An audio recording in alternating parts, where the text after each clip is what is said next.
Hello, this is AJ, and in this video I will want to show you how you can implement real multi-language capabilities into your ManyChat chatbots so that your chatbot can speak into with every user if it's his own preferred language, so even if you don't speak this language.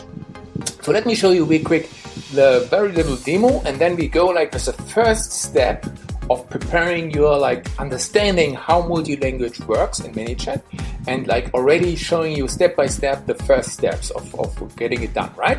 Are you interested? So let's do this. So here we go, a quick demo.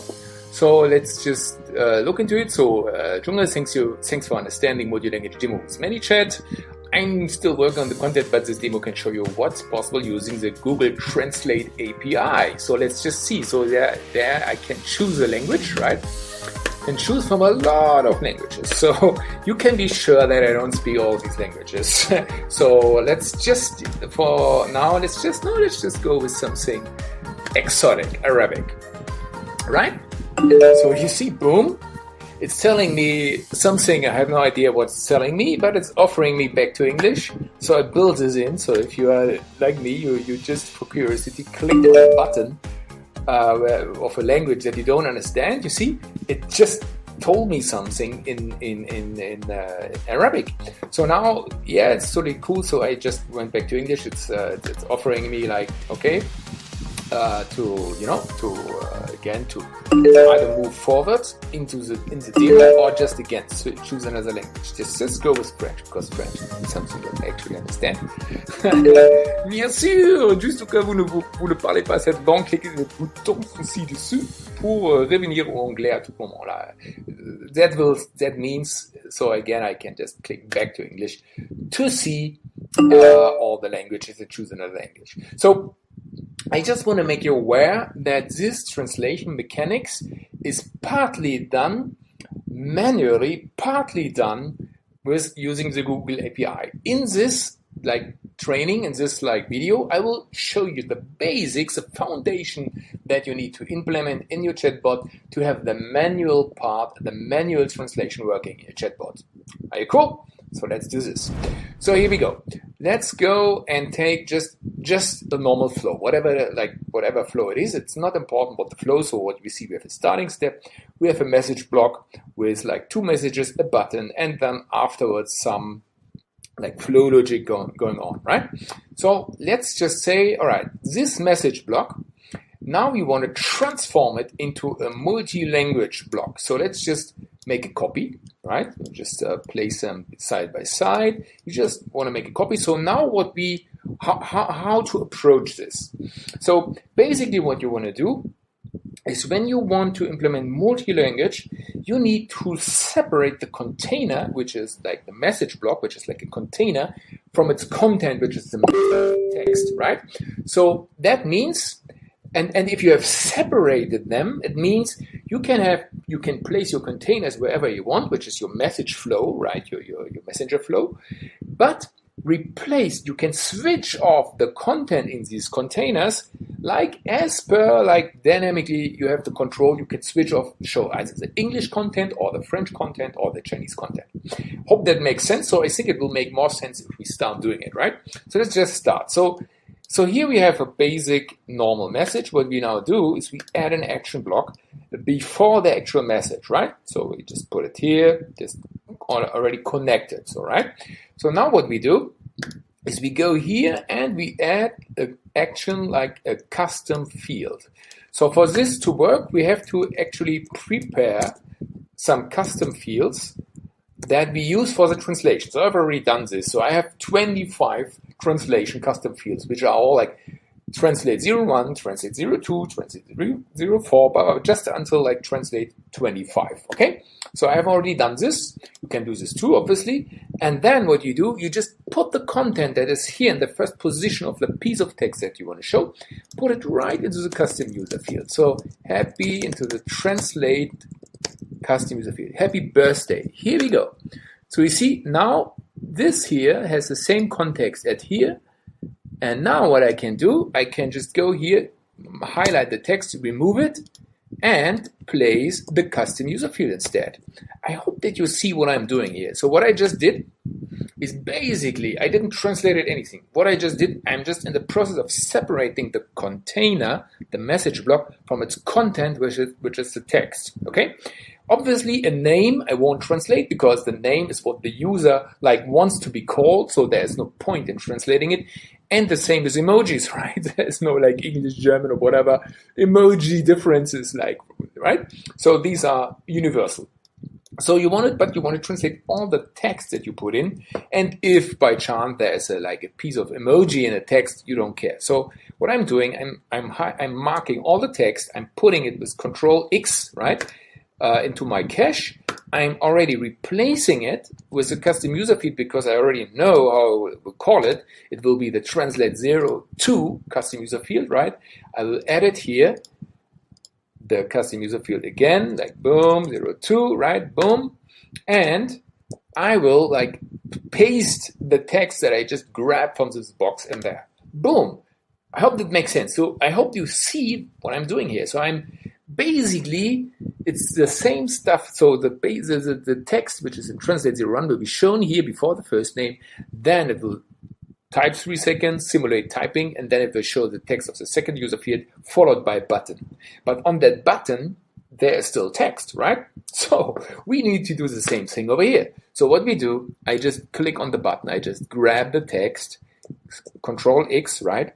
Now, I want to place a custom user field on the button, but there is no curly brackets over here to place the custom user field. So what do I do? So in ManyChat, what you can do, you hit the Option button, right? And then the brackets, so which gives you the curly brackets. You do it a second time without a space. If you place second time directly in a line curly brackets, it opens a dialog to place a custom user field. So that's what you want to do.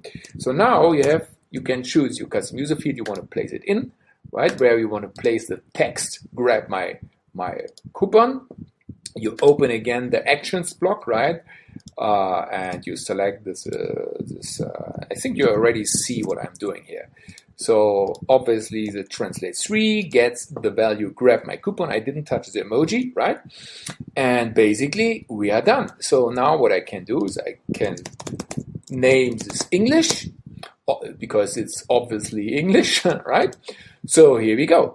So now what I will want to do in order to test the whole thing, I will just attach the button over here. I will just make this button show anything else just so that it works, just to see if I've broken it, right? And I will preview it. So what that should give me is happy birthday, Arjunga. We can't wait to celebrate your big day with you. Click below to create your special birthday offer card, right? So that's exactly the same thing as if I just have previewed this message. So now we are in 100% control of the content that's shown in this container. So now what we're going to do, we can upgrade the whole thing to add another language. So let's just do this by putting French over here, for example, right? And so here we go. I'm just copying this. I'm just using my secret translation tool, which is called Mate, right? So this is already giving me the translated. I just mark the text, right? I just boom, once it's in the cache, I just can have a shortcut to auto translate. Boom, I just put it in there. So obviously you can also just type the text correctly in there, but here for this video, obviously I'm not doing this. And of course you have to keep in mind that translations might be longer. Grab my coupon might be fitting on the button, but saisissez mon coupon maybe doesn't fit on the button, right? So that's already where you have to a little bit check for the language. Okay, maybe I just leave mon, right? I just say, just show coupon, or grab coupon, not grab my coupon, just grab coupon, because it's too long probably. So anyways, now if I connect this over here, right? Now I connect the starting step with French instead, and here you will see, boom, it will show me joyeux anniversaire, Adjunga. Nous avons hâte de célébrer votre grand jour avec vous. Cliquez ici-dessous pour créer votre carte spéciale d'anniversaire. Saisis coupon, super quoi. Voilà. Now you see how easy it is to like implement real multi-language capabilities into your bot. But obviously you want to like have a way to somehow decide, okay, so which languages will actually be showing, right? So now what you need to add is some kind of like mechanism where the user can like select a language. So let's just go select a language, right? So let's just do this. Since at this point the user hasn't selected any language yet, so I just use my like standard language, which is English in my case. For you it's probably something else. So whatever you use. So you just, now I have created a button and I connect this button with English, right? Now I create a second button, which I like on which I write French. Boom, and now I connect it here. And probably if the user isn't like, what I can do is I can like little flags, right? English and for French, a little flag just for like user experience to make it cooler. Boom, right? So now preview. Let's just see. Here we go. Select the language. Now I will select French. French text, and if I select English, it will obviously give me the English text, right? Boom! Now you see that you can separate the content from the container so that you have 100% control of that specific piece of content, so that you can implement real multi-language. The next step you want to do, and with this I will actually end this video, is you will want to save this value, for example, in another custom user field. Let's just say, for example, you have a user language, like for example, user field, user language. So if the user clicked like English over here, right? You just put EN, boom. And here we know the user likes French. So here we go, just another custom user field, language, right? User language, and you put FR, for example. You could also write French. So now what you want to do, if the user like clicked this button, you want to like work with a condition, right? It's a condition that says if language, the field that we just loaded, user language, contains French, right? Do something. Or if it contains English, right? Do something else. And now you can, like for simplicity, I just duplicate this whole thing over here so that you see that it's basically working. Go connect the French with the French and the English with the English, and if you have a default language, then it can also like you connect it over here. So now, and this again, we connect like wherever we want with anything. So it's not important right now with what this is connected, just to show you. So now what we have the user can select, we show a message, it clicks a button, it shows another message. In this game, it's just the same message, but in this case, we have saved the language setting. We can even remove this last thing where we save the language setting because that's already been done before, right? The saving of so now it's just in the first place with the language decider where we actually set the user language to a custom user field. From there on, it never changes, right? We only show the content specific to that language. So let's just preview this so that you understand really how to apply this in the future. So we have a difference with at the first time at the language selector, the user selects a language, boom, for example, let's take French. This is allowing me to click, perfect.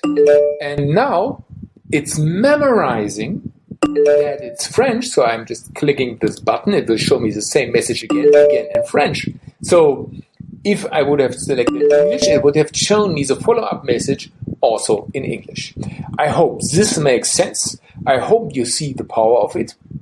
And now I want to really quickly show you invite you to go really into my more advanced multi-language training. I have prepared like everything that you need. I have a lot of experience now with multi-language. I've built bots in multiple languages for customers, even languages that I don't speak, like Chinese.